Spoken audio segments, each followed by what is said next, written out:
Hi, so I'm Taylor. I'm the owner of Turkey Butte Homestead, and I just wanted to talk to you guys about the loan process for buying land or for buying a home. I wanted to talk to you guys about everything that we learned along the way, and maybe help you know how to get started. So the first step is get familiar with your credit score. Get Credit Karma downloaded on your phone, look at your credit score, and you can go through all of the app and it shows you different ways to improve your score. It shows you your debt and how to fix it. And then number 2, know all of the terms, all of the lingo that they're going to use when you do start to get into the process. Know the loan types and what fits your needs, what you're qualified for. And then if you need to, number 3, if you need to, contact somebody about your credit score with Credit Repair. They have counseling for that.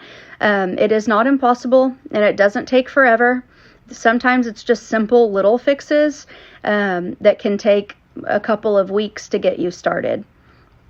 And then number 4, get all of your documents ready that you'll need for all of the the application processes. So the applications, when you fill them out, they'll ask you for your income, your spouse's income, your overtime, and they'll ask you for your W-2s. They'll ask you for your ID, your bank statements, and your pay stubs.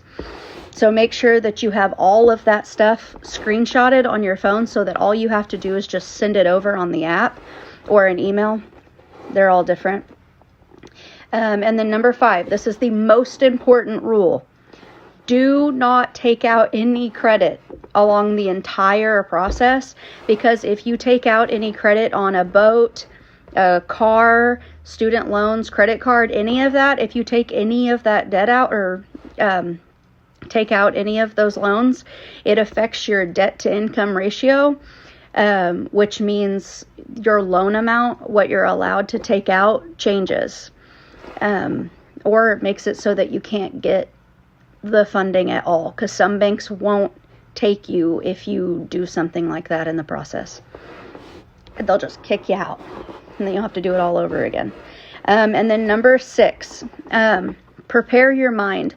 Prepare your mind for change, because along the way you might change your mind. You might say, I don't want to buy a house and land. I just want to buy land because this seems to work better for us. We haven't liked anything we've seen. And then if you want, any time throughout the process, you are allowed to switch it up. You're allowed to get a different loan officer. You're allowed to get a different realtor if you want a different realtor. You're not stuck. So if you're not feeling it and you're not fitting with the person that you chose, you don't have to stay with them. It does kind of suck to lose money along the way if you've already paid fees. That is another thing. Be prepared for fees along the way because they come up. So don't go into this with no money in savings, because there are certain things that come up that you have to pay for. So it is a misconception that you don't have to have any money. They say 0 down. Yes, you don't have to have money down, but you still should have money saved so that if you have to pay half of closing or realtor fees, you have that. But yeah, so just prepare your mind. Prepare your mind for change and for disappointment, because sometimes you really like things and then they just don't happen. Sometimes you get outbid, or sometimes you get further along in the process and the appraisal doesn't come through the way you need it to.